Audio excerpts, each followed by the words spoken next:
Welcome to Penrose Learning, where we make understanding easy. You start by assessing how dehydrated the child is and acting fast.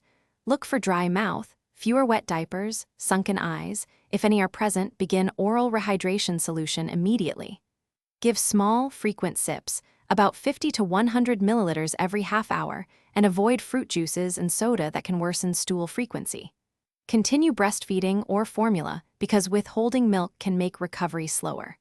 Once that's underway, measure urine output and stool frequency so you can track improvement over the next few hours. Once rehydration is in progress, keep restoring fluids and resume feeding.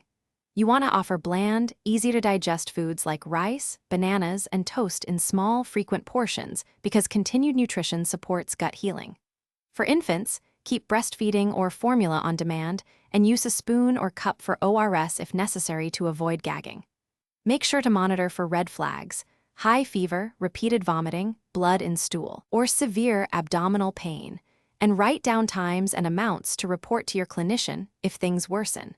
You finish by knowing when to escalate and how to troubleshoot common setbacks.